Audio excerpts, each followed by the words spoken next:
Queridos amigos, es un gusto estar de nuevo aquí con ustedes en este capítulo más de Ven, sígueme.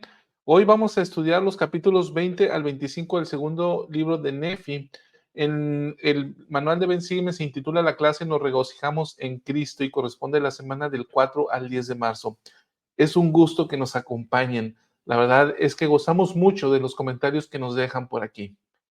En el estudio que yo estaba haciendo esta semana, captó mi atención específicamente uno de los últimos versículos que está al final del capítulo 25 y es en el que me voy a centrar. Reconciliación y gracia son los temas que voy a abordar. En los primeros capítulos de esta semana, a partir del capítulo 20, Nefi cita a el profeta Isaías. A mí me resulta maravilloso que Nefi pueda hacer esto, además de que fue el mandamiento del Señor de que escudriñáramos las palabras de Isaías. Me resulta maravilloso porque Isaías habla sobre el recogimiento, habla sobre la doctrina de la segunda venida y sobre todo se centra total y absolutamente en el Señor Jesucristo. Por eso es que Nefi, con esta influencia tan poderosa del profeta Isaías y con lo que él llegó a ver y sentir, termina diciendo, nos regocijamos en Cristo. Hoy vamos a regocijarnos en Cristo y hablar más de él. En el capítulo 25, en el versículo 23, dice lo siguiente: porque nosotros trabajamos diligentemente para escribir a fin de persuadir a nuestros hijos, así como a nuestros hermanos, a creer en Cristo y a reconciliarse con Dios. Nota este objetivo primario y fundamental que tenía Nefi, que era hablar de Cristo. ¿Para qué? Para que sus hijos y sus hermanos pudieran hacer dos cosas. Uno, primero, creer en Cristo. Y segundo, dice reconciliarse con Dios. Nota la diferencia. Primero, creer en Cristo y segundo, reconciliarse con Dios. Y luego continúa esta oración de la siguiente manera. Dice, pues sabemos que es por la gracia por la que nos salvamos después de hacer cuanto podamos.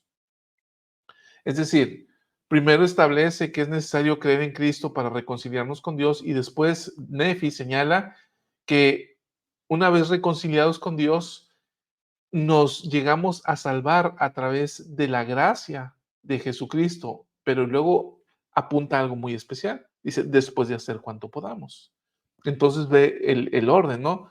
Creer en Cristo, reconciliarse con Dios, ser investidos del poder de la gracia para poder salvarse siempre y cuando hayas hecho todo cuanto puedes. Ahora, a mí me llamó la atención esto y no había notado tal cosa, tal orden de factores, sino hasta que observé un versículo que está en el capítulo 10 del segundo libro de Nefi, que cuando lo estudiamos en su momento, verdaderamente no lo vi, pero ahora mis ojos fueron abiertos.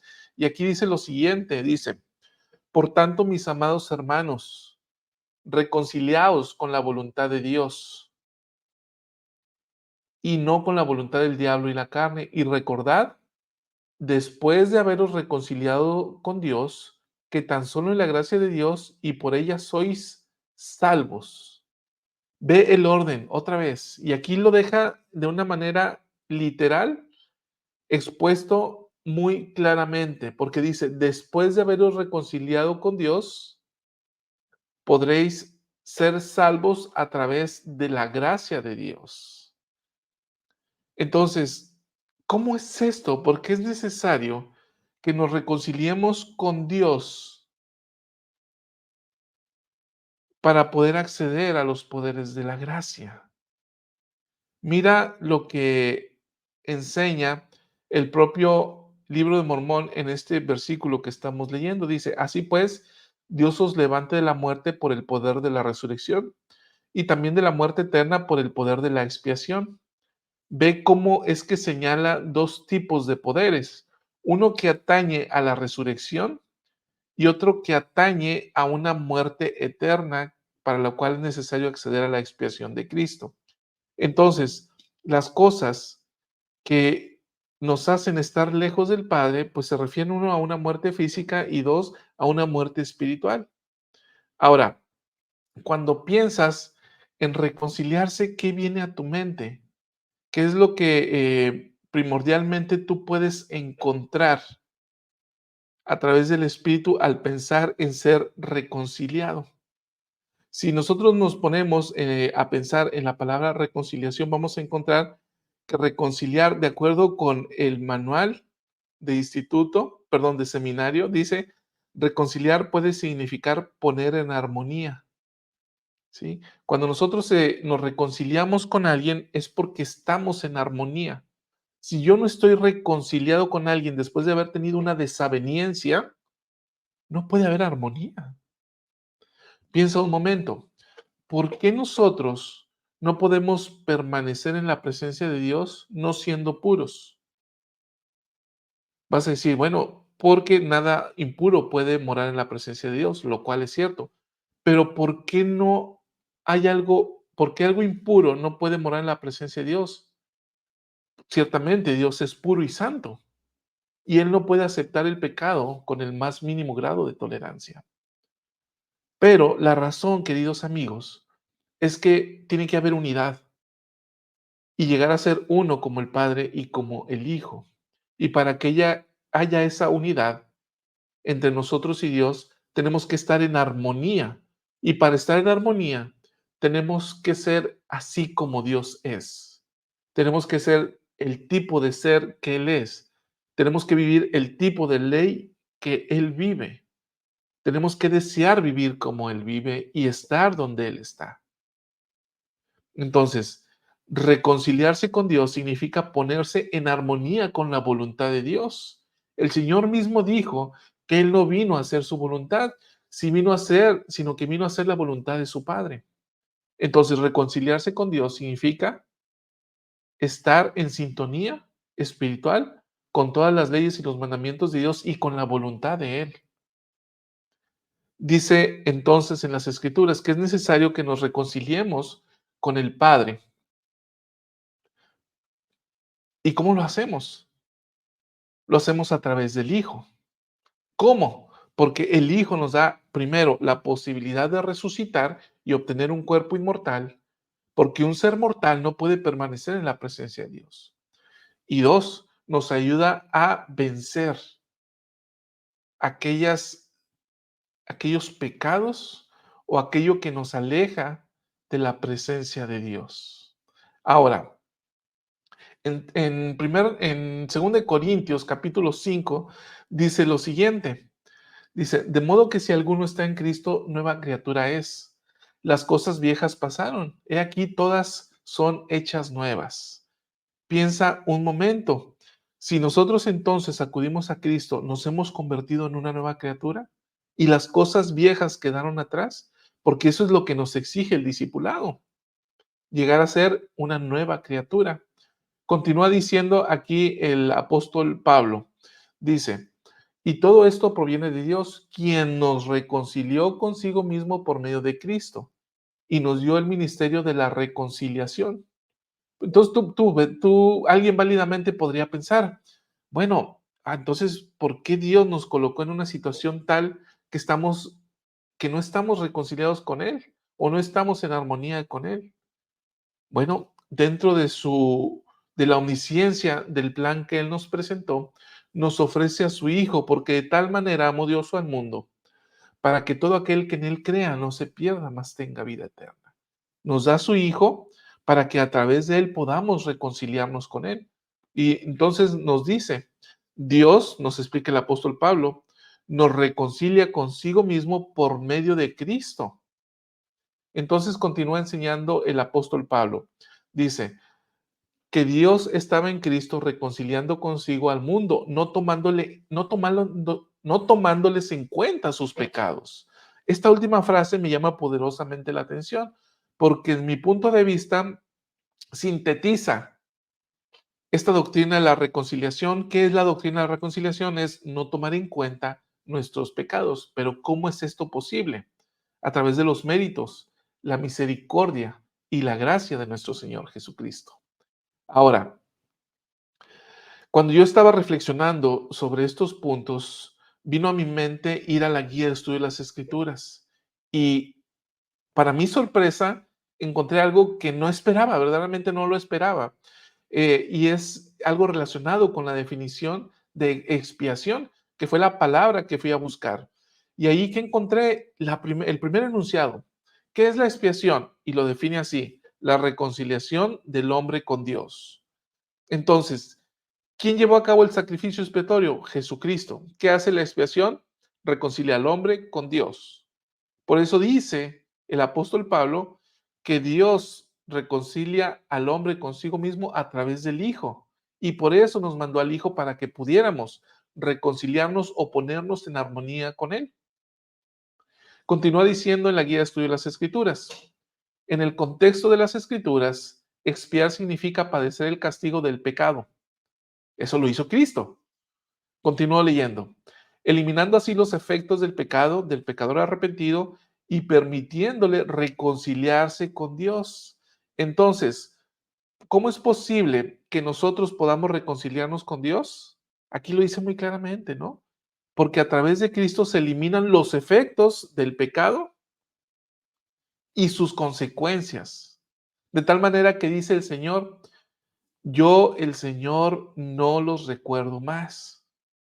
Si sus pecados fueren como la grana, ¿qué dice el Señor? Como la nieve serán emblanquecidos. Entonces, cuando eso sucede, nos reconciliamos con Dios. Fíjate, continúa diciendo la guía de estudio de las Escrituras. Las Escrituras nos enseñan claramente que si Cristo no hubiera efectuado la expiación por nuestros pecados, me voy al final, el hombre nunca podría regresar a la presencia de Dios. Dicho en otras palabras, sin Cristo no podría ser posible reconciliarse con Dios. Y si eso así fuera, entonces el plan sería en vano. Y todos estaríamos en un precipicio sin fondo, cayendo por las eternidades. Pero eso no es así. Ahora, leíamos al principio en el capítulo 25 del libro de Nefi que nosotros, al creer en Cristo y reconciliarnos con Dios, entonces accedemos a los poderes de la gracia. O dentro de este proceso de reconciliarnos con Dios, accedemos a los poderes de la gracia y ahí nos vamos a detener un momento a estudiar. ¿Qué pues es esta gracia? Dice en el diccionario bíblico en inglés, gracia es una palabra que figura con frecuencia en el Nuevo Testamento, especialmente en los escritos de Pablo. La idea principal de la palabra es medios divina de ayuda o fortaleza que se dan a través de la abundante misericordia y amor de Jesucristo. Es por medio de la gracia del Señor Jesucristo que su sacrificio expiatorio hace posible que la humanidad se levante en inmortalidad. Mira, entonces Dios llena de gracia al mundo o a sus hijos al darnos a su Hijo. Y su Hijo nos llena de gracia universalmente a todos porque la resurrección y la inmortalidad son aspectos universales para todos los hijos de Dios. Entonces, en ese sentido, todos seremos investidos de gracia. Continúa diciendo, cuando cada persona recibirá su cuerpo de la tumba en un estado de vida sempiterna. Es igualmente mediante la gracia del Señor que las personas, por medio de la fe en la expiación de Cristo y el arrepentimiento de sus pecados, aquí, si te fijas, hay otro aspecto que tiene que ver con este poder o medios divinos de ayuda, que es la gracia. Entonces dice, aquellos que ejercen la fe en Jesucristo y se arrepienten de sus pecados, reciben fortaleza y ayuda para realizar buenas obras que de otro modo no podrían conservar si tuvieran que valerse por sí, por sus propios medios. Esta gracia es un placer habilitador, es un poder habilitador que permite a los hombres y a las mujeres asirse de la vida eterna y la exaltación después de haber dedicado su mejor esfuerzo. Entonces, estos medios divinos de ayuda o fortaleza constituyen la gracia que, pues precisamente, va en dos vertientes. Uno que tiene que ver con el perdón y la sanación de nuestros pecados y otro que tiene que ver con la fortaleza que nosotros requerimos para asirnos a la vida eterna. El Elder Uchtdorf lo explica de la siguiente manera. En cuanto al primer aspecto, dice, una poderosa expresión de ese amor es lo que las escrituras denominan comúnmente la gracia de Dios, la asistencia divina y la investidura de fortaleza que nos permiten progresar desde nuestras limitaciones y defectos actuales hasta llegar a ser seres exaltados de verdad y luz, hasta que seamos glorificados en la verdad y sepamos todas las cosas. Continúa diciendo él. No obstante, la gracia de Dios no nos restaura simplemente a nuestro estado de inocencia anterior. Y aquí quiero hacer una pequeña pausa. El Elder Uchtdorf da una magnífica cátedra sobre lo que implica la gracia. Pues además de decirnos que es a través de la gracia que podemos llegar a desarrollar los atributos y los poderes, la gloria, el conocimiento de todos aquellos seres que serán exaltados, porque es el poder a través del cual heredaremos la vida eterna, al tener acceso pleno a la gracia. Además de esto, nos viene a decir un aspecto que a mí me resulta muy interesante. Lo vuelvo a poner sobre la pantalla. El Elder Uchtdorf dice que cuando pecamos, no simplemente se borran los pecados, sino que sucede algo más. Pon atención en la letra de lo que él dice. La gracia de Dios no nos restaura simplemente a nuestro estado de inocencia anterior. Si la salvación solo borrara nuestros errores y pecados, entonces la salvación, aunque maravillosa, no llevaría a efecto las aspiraciones del Padre respecto a nosotros. Su propósito es mucho más sublime. Él quiere que sus hijos e hijas lleguen a ser como Él. Con el don de la gracia de Dios, la senda del discipulado no nos lleva de vuelta a un estado anterior, nos eleva a uno superior. Entonces, ve qué maravilloso. A través de Jesucristo, no solamente podemos borrar nuestros pecados, que este es un elemento básico y fundamental, sí, dice el Señor, lo decía ahorita a través de Isaías, ¿no? Que nuestros pecados pueden llegar a ser blancos como la nieve y enseña el Señor que Él perdonará a quien sea su deseo perdonar, o sea, su voluntad perdonar, y que esos pecados los olvidará de manera que no los recordará más. Pero no solo es eso, no solo es que tus pecados sean perdonados y sean olvidados, sino que al arrepentirte, tú te colocas en una situación mejor, porque dice el Elder Uchtdorf, te restaura. Ese propósito es un propósito más sublime. Te restaura o te pone o te coloca en una posición anterior. No solamente te regresa, no solamente no te regresa al estado anterior, al simplemente borrar con una gomita, de esas que vienen en los lápices para borrar. Y eso nos lo enseñaban en la primaria, ¿no? El Señor borra tus pecados y te lo explicaban con una gomita, ¿no? O con un borrador de pizarrón. Es cierto, pero hay algo más. El elder Bruce C. Hafen lo explica, lo que enseña el apóstol Uchtdorf, él lo explica de esta manera. Dice, pagar el precio de nuestros pecados no tendrá el mismo fruto que arrepentirnos de ellos. La justicia es una ley de equilibrio y orden que debe satisfacerse, pagando nosotros o Él. Aquí hago una pequeña pausa, y esta es una doctrina que hemos enseñado continuamente aquí en la luz de la restauración. A la ley de la justicia hay que pagarle sí o sí. ¿Y cómo se satisfacen las demandas de la justicia? Accediendo a los poderes de la expiación por medio de Jesucristo, o bien pagando por mí mismo. Pero el efecto en uno o en otro es completamente diferente. Mira, explica Bruce y Hafen.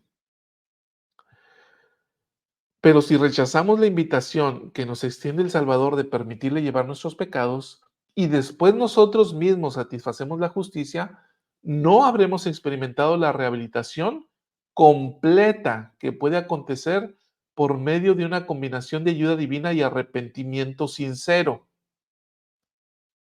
Habla de una rehabilitación y esta rehabilitación requiere arrepentimiento sincero y ayuda divina, gracia, poder redentor, poder sanador. Continúa explicando Bruce. Dice, en conjunto, estas fuerzas tienen el poder de cambiar nuestro corazón y nuestra vida en forma permanente, preparándonos así para la vida celestial. Es maravilloso. Entonces, cuando yo he violado la ley, no es solamente una oportunidad para acudir al Cristo para obtener la redención de mis pecados, sino es una oportunidad para convertirme en una nueva criatura, en ser rehabilitado a través de la gracia del Salvador y colocarme, como dice el presidente Uchtdorf o el elder Uchtdorf, en una mejor posición que la que tenía antes de haber violado la ley. Porque entonces he demostrado que he confiado en los méritos, en la gracia y en la misericordia de nuestro Salvador Jesucristo y que dependo de Él en todas las cosas para llegar a ser como Él es. Este es un aspecto maravilloso de su sacrificio y de esta gracia de la cual estamos hablando. Ahora, otro aspecto tiene que ver con la fortaleza que recibimos para ser mejores y desarrollar atributos y soportar las pruebas que recibimos en este estado mortal, pero a través de los poderes de Jesucristo, para obedecer a través de la ayuda divina y no a través de mi propia voluntad.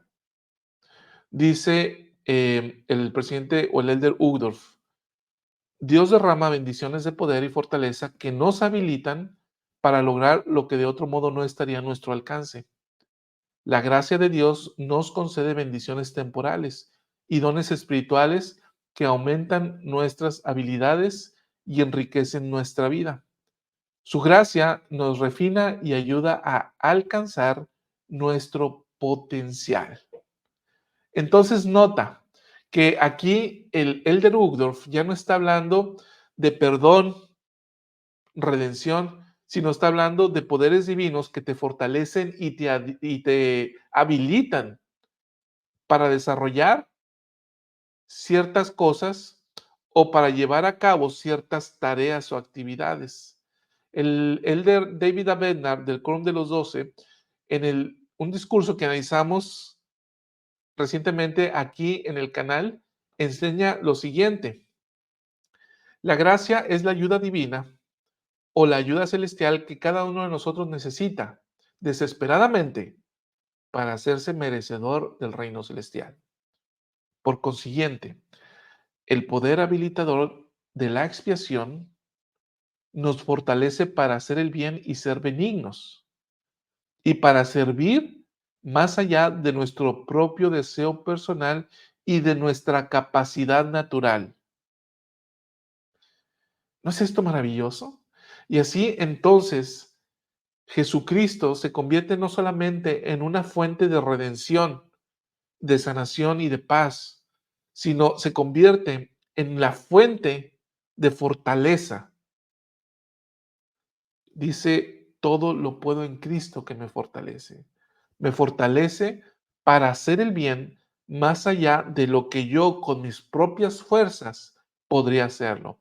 Me fortalece y me habilita para ser un padre, una madre mejor de lo que yo, con mi propia fuerza, mi propia inteligencia, sabiduría, podría hacerlo. Me fortalece y me habilita para ser un obispo más allá de lo que yo con mis propias habilidades podría llegar a hacerlo. Jesucristo es la fuente, y si Él es la fuente de todo poder y fortaleza, todo lo puedo en Él. Voy a citar dos escrituras más que nos van a ilustrar esta situación. Y quiero que pienses ahora en una debilidad del carácter que viniera a tu mente y que tú quisieras refinar y que tú dices, simple y sencillamente no puedo.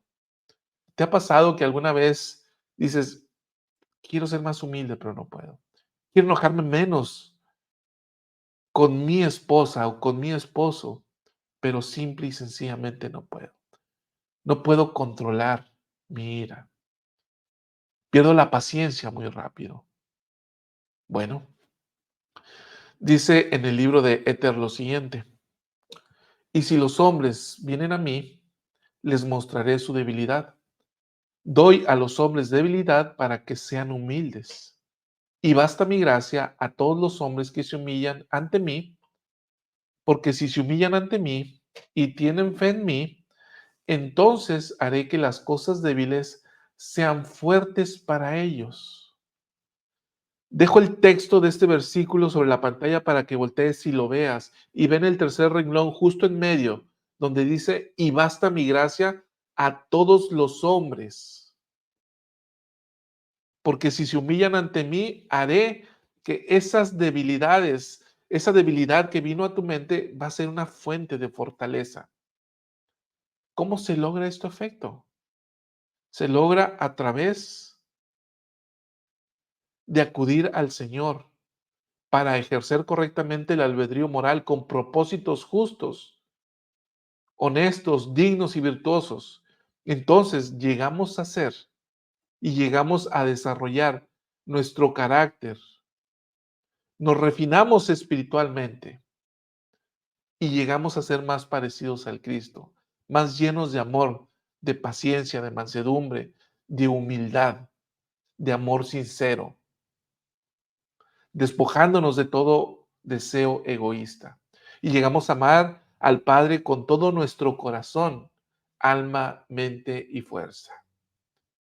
Una escritura adicional que quiero compartir contigo es la que está en el capítulo 10 de Moroni. Versículo 32 dice, sí, venid a Cristo y perfeccionaos en él, y absteneos de toda impiedad. Y si os abstenéis de toda impiedad, y amáis a Dios con todo vuestro poder, mente y fuerza, entonces, mira lo que dice, entonces su gracia os es suficiente, para que por su gracia seáis perfectos en Cristo. Y si por la gracia de Dios sois perfectos en Cristo, de ningún modo podréis negar el poder de Dios. Queridos amigos, nos perfeccionamos únicamente a través de Cristo. Y si nos hacemos uno con Él y nos perfeccionamos en Él, su gracia nos es suficiente. Y vuelvo a la escritura de la cual partimos, que está en 2 de Nefi capítulo 25, y la vuelvo a leer. Porque nosotros trabajamos diligentemente para escribir a fin de persuadir a nuestros hijos, así como a nuestros hermanos, a creer en Cristo y a reconciliarse con Dios. Pues sabemos que es por la gracia por la que nos salvamos después de hacer cuanto podamos. Queridos amigos y amigas, la invitación es que podamos reconciliarnos con Dios a través del Hijo, accediendo a los poderes de la expiación. La segunda invitación que quiero hacerte es que acudas al Cristo para que, sí, por un lado, podamos buscar la redención de nuestros pecados, pero por otro lado, podamos e invoquemos su poder para fortalecer aquellas cosas, aquellas deficiencias del carácter, aquellas debilidades que podamos ser fortalecidos por Cristo y a través de su poder fortalecedor, a través de su gracia. Es mi oración y es mi ruego. Gracias por haberme acompañado. Te testifico que Jesús es el Cristo y que Él perdona pecados y al perdonarnos nos convertimos en nuevas criaturas y nos llenamos de poder. Y es esa la gracia del Señor, la que nos habilita para llegar a ser más parecidos a Él. Gracias.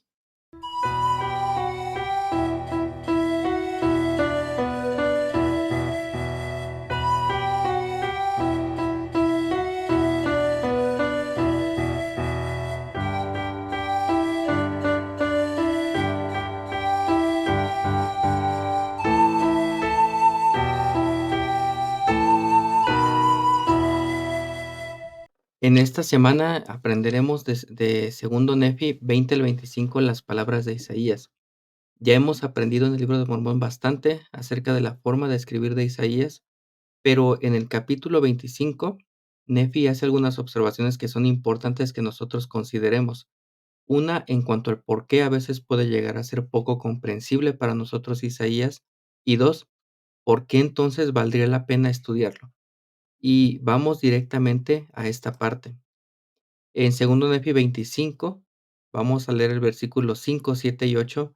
Nefi dice: "Sí, y mi alma se deleita en las palabras de Isaías, porque salí de Jerusalén, y mis ojos han visto las cosas de los judíos, y sé que ellos entienden las cosas de los profetas, y no hay ningún otro pueblo que entienda como ellos las cosas que fueron pronunciadas a los judíos, salvo que sean instruidos conforme a la manera de las cosas de los judíos".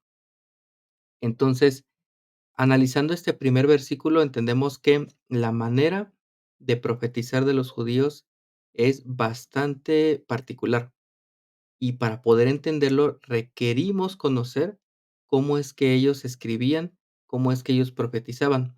Pero tenemos algunos detalles, y es que los judíos actualmente difieren mucho históricamente de los judíos de la época del primer templo a los judíos de la época del segundo templo. Incluso el hebreo se ha modificado. Las letras en el antiguo Israel eran distintas a las letras actuales. Y hablemos del idioma también.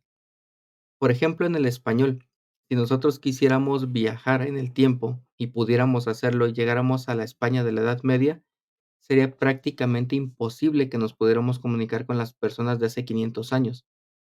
¿Por qué? Porque el idioma evoluciona. Las costumbres, las tradiciones, las figuras, la retórica, la forma de interpretar las escrituras también.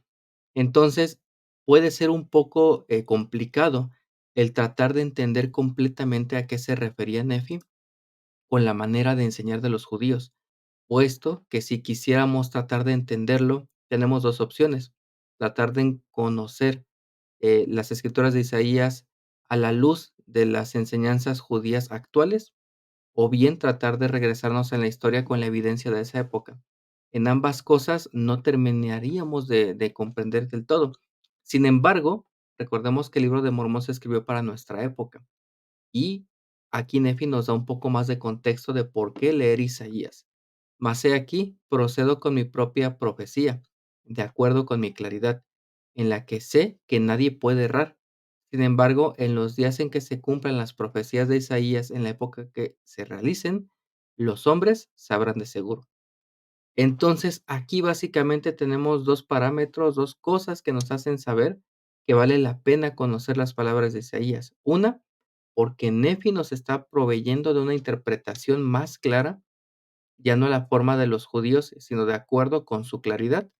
Y 2, aún con esto, tenemos la certeza de que en esta época que estamos viviendo, para la cual fueron escritas las palabras de Isaías y copiadas en el Libro de Mormón, cuando las veamos cumplirse, sabremos de seguro que son estas palabras que se están cumpliendo.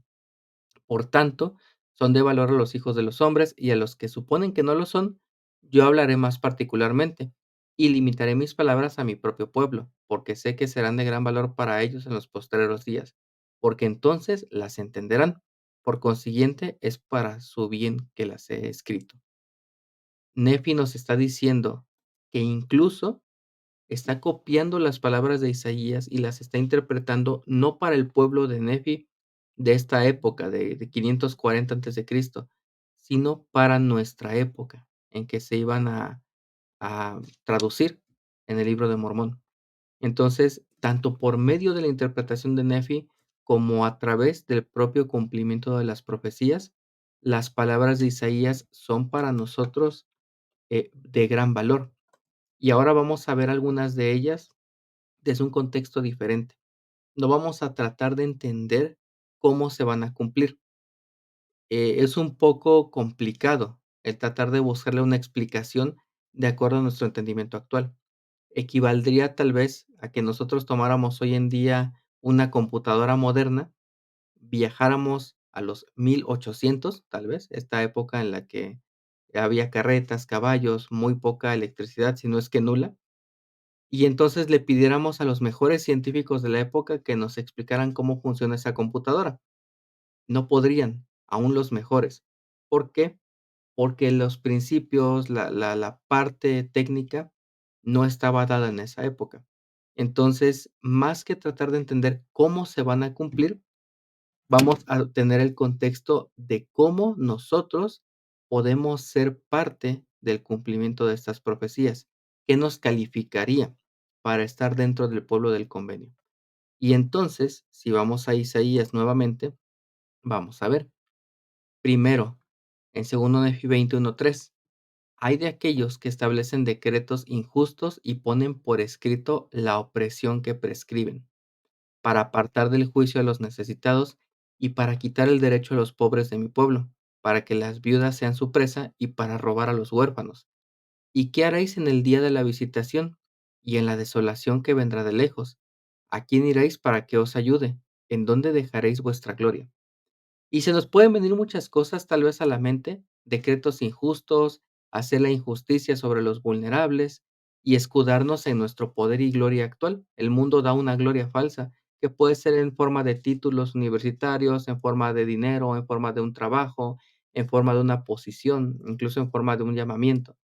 Entonces, cuando nos escudamos en estas cosas para hacer lo injusto, para satisfacer nuestros deseos y para, a costa de dañar a las personas vulnerables, se nos podría venir a la idea, a lo mejor gobernantes, a lo mejor reyes, a lo mejor funcionarios públicos, pero la advertencia la debemos aplicar para nosotros. ¿Cómo son mis decisiones como padre? Permito que mis hijos, que son vulnerables porque dependen de mí, porque tienen menos fuerza, que ellos reciban tal vez, daño físico, daño emocional. Justifico o hay una justificación en la forma en que manifiesto mi ira. Muchas de las cosas que están escritas es bien fácil aplicarlas tal vez a las personas del mundo, como lo podríamos decir. Sin embargo, debemos de empezar por nosotros mismos. Muchas veces emitimos un juicio injusto al simplemente decirle a nuestros hijos: "No puedes hacer esto porque lo digo yo". Al pegarles, al agredirlos, también podemos hacer injusticia con nuestro cónyuge. Igual al hacer un maltrato emocional, al hacer un maltrato económico, al hacer un maltrato de cualquier tipo. Entonces, lo que nos está estableciendo aquí Isaías es que esta gloria que nos ampara, o este poder, o cualquier cosa que nos haga sentir superiores a otros, se va a acabar. Y entonces, ¿dónde dejaremos nuestra gloria? ¿Qué nos va a amparar? Lo que nos va a amparar entonces es buscar siempre hacer lo correcto, tener un juicio justo y sobre todo tener esa sensibilidad, esa empatía por las personas que pudieran ser vulnerables en cualquier sentido, que pudieran requerir de nuestra ayuda. Entonces, hay que tratar de aplicar esto en cómo yo puedo calificar de acuerdo a las profecías de Isaías, no tanto en cómo se van a cumplir. ¿Por qué? Porque finalmente son de valor en tanto que nosotros podamos aprovecharlas. Más adelante vamos a encontrar algunos otros principios que nos van a ayudar a tener un mejor liderazgo y sobre todo una mejor esperanza de lo que está por venir.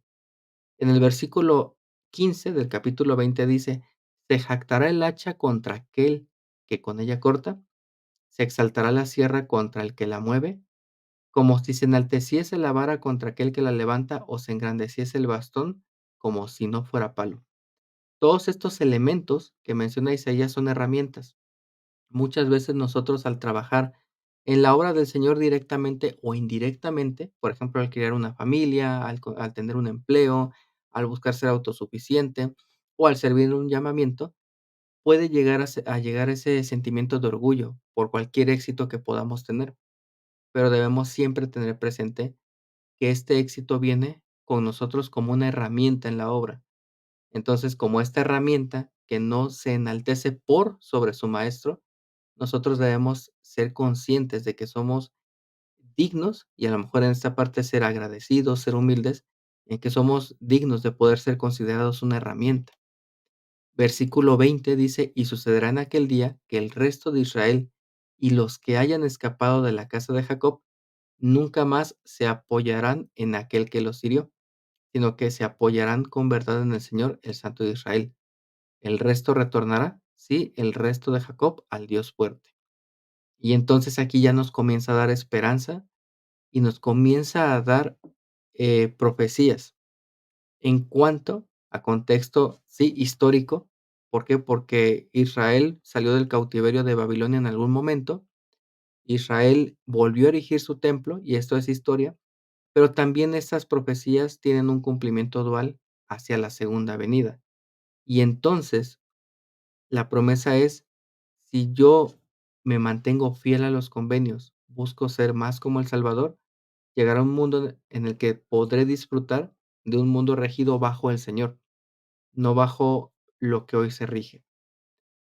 Si continuamos pensando en esto como instrucciones para nosotros calificar, ser hallados dignos ante el Señor, esto toma una perspectiva bastante diferente.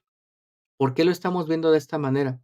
Porque estamos tomándolo desde la perspectiva de Nefi, que las cosas se están cumpliendo y que las cosas se están dando en el contexto de la claridad de Nefi.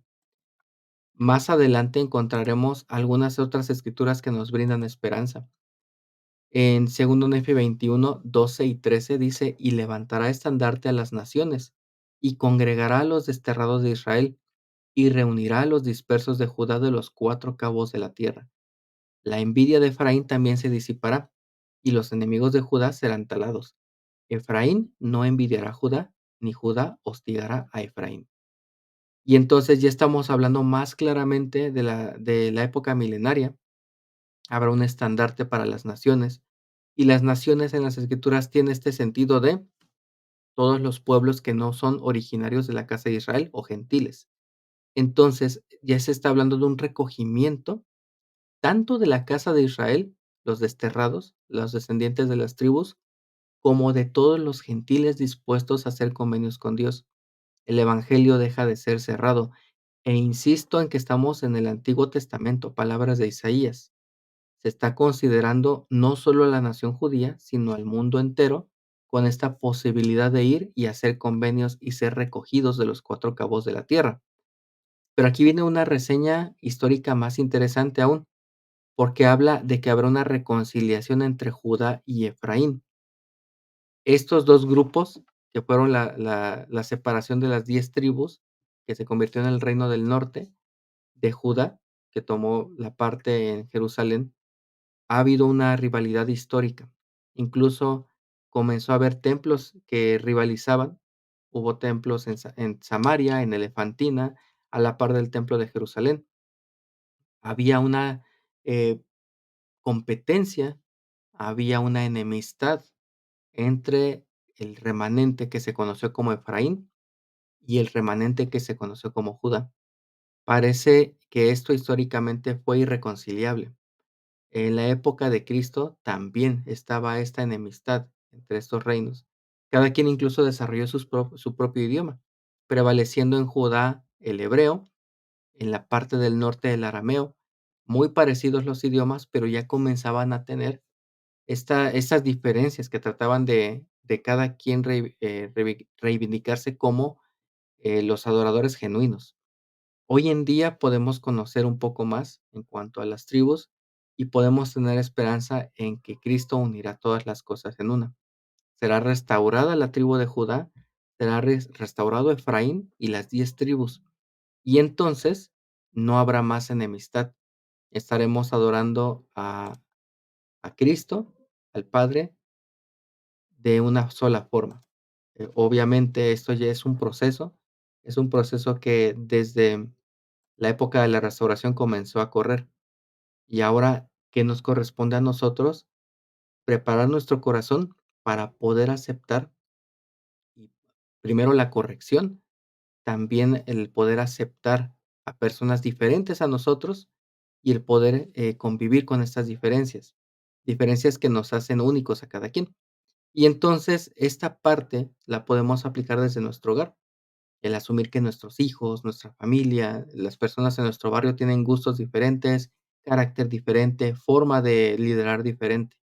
Todo esto nos prepara para ser parte del cumplimiento de esta profecía en la cual comienza a haber armonía y comienza a haber esa unidad de corazón. Más adelante, en segundo Nefi 22, 2, 3, hay algunas aseveraciones interesantes. Dice: "He aquí, Dios es mi salvación, confiaré y no temeré, porque el Señor Jehová es mi fortaleza y mi canción, y también ha llegado a ser salvación para mí. Por tanto, con gozo sacaréis agua de las fuentes de la salvación". Cristo es la fuente de agua viva, y entonces la promesa para todas las tribus de Israel es el cumplimiento de ver la salvación en el Mesías, el cumplimiento de poder recibir agua, aguas vivas o aguas para salvación, que son las enseñanzas, la doctrina, los mandamientos que nos van a ayudar a confiar y no temer. ¿Por qué se está hablando de salvación y de no temer al mismo tiempo? Porque los últimos días son tiempos complicados, son tiempos en el que el corazón de los hombres va a desfallecer. Y entonces, cuando estas cosas se cumplan, créanme, no va a haber búnker, no va a haber entrenamiento de primeros auxilios o de supervivencia, no va a haber almacén familiar suficiente, tal vez, para soportar lo que va a venir. Sin embargo, lo que sí nos puede ayudar a sobrevivir es hacer el esfuerzo espiritual necesario para contar con la guía del Espíritu Santo, para poder tomar aguas vivas de la fuente de la salvación. Y entonces sí, confiaremos y no temeremos a estos tiempos que vienen. Incluso podremos decir: Dios es mi salvación, porque Jehová es mi fortaleza y mi canción. Es decir, podemos pasar con seguridad estos tiempos difíciles. Y entonces las palabras de Isaías se vuelven más claras. Se vuelven más claras para nosotros porque comienzan a tomar un sentido de acción para prepararnos para la venida del Señor, pero también prepararnos para edificar Sión desde ya. Quisiera hacer cita a un par de escrituras más. La primera está en 2 Nefi 24, ya nos estamos acercando casi al final, y dice así: "Porque el Señor tendrá piedad de Jacob, y todavía escogerá a Israel, y lo establecerá en su propia tierra. Y extra y extranjeros se juntarán con ellos, y se unirán a la casa de Jacob, y los pueblos los tomarán, y los llevarán a su lugar, sí, desde lejos hasta los extremos de la tierra, y retornarán a sus tierras de promisión, y la casa de Israel los poseerá, y la tierra del Señor será para siervos y siervas, y cautivarán a aquellos de quienes fueron cautivos, y regirán a sus opresores". Primero vamos a ver en el versículo 1 que se hace, em, una extensión de las bendiciones a todo Jacob. Se habla de la restauración del pueblo de Israel a su tierra. Se habla también que extranjeros se juntarán con ellos. Nuevamente, estas bendiciones que serán extensivas a toda nación que quiera hacer convenios con el Señor. Sin embargo, también habla acerca de la cautividad y de regir a los opresores. ¿Qué cosas nos oprimen hoy? Tal vez esa necesidad de crecer económicamente, tal vez nos oprime esos deseos, a lo mejor de enojo que externalizamos mal, un enojo mal externalizado, tal vez nos rigen algunas conductas que no están bien, algunos vicios, algunos problemas que tenemos todavía con los mandamientos. Podremos entonces prepararnos para ser parte del cumplimiento si trabajamos activamente en regir sobre estas cosas que hoy en día nos oprimen.